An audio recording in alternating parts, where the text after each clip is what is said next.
Welcome to Burlap Teachers. Enjoy the video. In this video, I will help set up your ambient weather station. First, let's unbox everything. Carefully remove all components from the packaging and compare them to your packing list.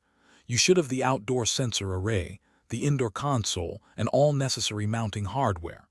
Next, install the required batteries into both the outdoor sensor array and your indoor console. This initial step ensures all parts are present and powered up for the next stages of setup. Now, let's assemble the outdoor sensor array. Attach the wind vane and anemometer firmly to their designated spots on the array. Proper placement is crucial for accurate data. Select an open area, ideally at least 5 feet away from any obstructions like trees or buildings, to ensure precise wind and rain measurements. Finally, mount the sensor array securely using the provided pole or mounting bracket, ensuring it is level and stable.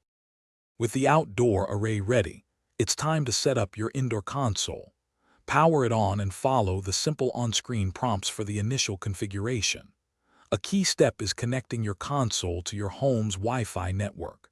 This allows you to access your weather data online. You may also want to calibrate the rain gauge and fine-tune other settings to best suit your specific local environmental conditions for the most accurate readings. Once everything is set up, you can easily monitor your weather data directly from the indoor console or through the convenient Ambient Weather Network application on your smart device. To ensure continued accuracy and longevity, regular maintenance is important.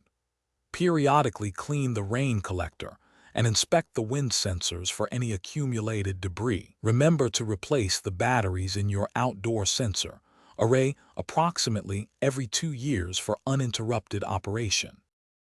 Thanks for watching. Consider subscribing if this video helped you.